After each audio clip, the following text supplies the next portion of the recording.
Binaklas natin yung dating tarpaulin. Yan. Papalitan natin ng bago. Nagpa-print na ng bago. Tatanggalin natin yung mga dumi-dumi. Pipinturahan din natin yan para medyo magmukha siyang bago. Ito na, kusa na matanggal yung plywood niya. Papalitan natin siya ng liso. Pipintura na tayo.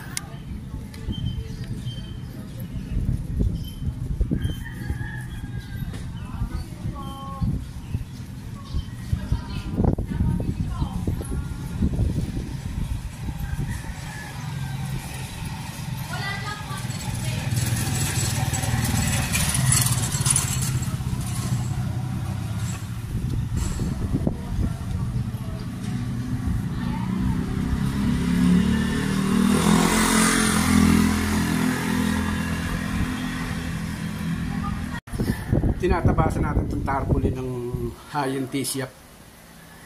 Malaki kasi siya at saka mahaba, malapad. Kaya tatanggalin natin itong kasobrahan na. Saka ito binawasan din natin dito sa yung pinakaputi ang pinakatatanggalin natin.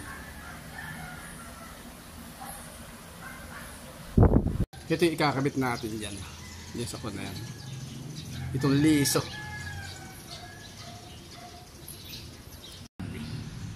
Didikit na natin yung both side. Yung tarpaulin saka yung itong kinabit natin na liso.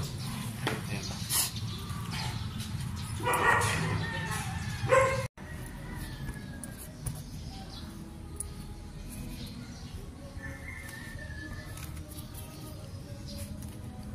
Kailangan pagka idinikit natin kasi yun tuyo na siya, yung hindi nadidikit sa daliri yung pag tinesting na para madikit na madikit talaga sila. Lalagyan ng rugby both side.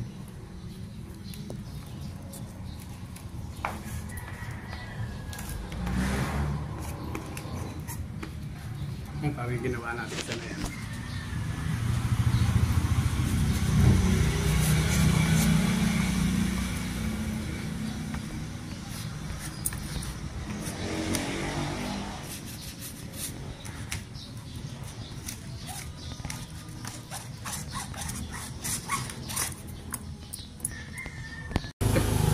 Pagka ready na siya idikit, gaganunin mo ng daliri mo.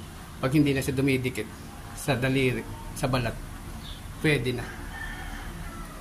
Maganda na siyang idikit sa paglalagyan niya. Ayan, tapos na.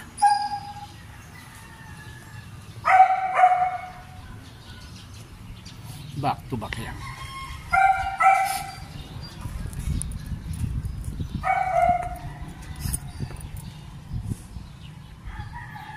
Kaya ilalagay natin ito na pinaka lining niya. Yan, isa. Lalagyan natin siya ng paikot na puti. Paikot na puti.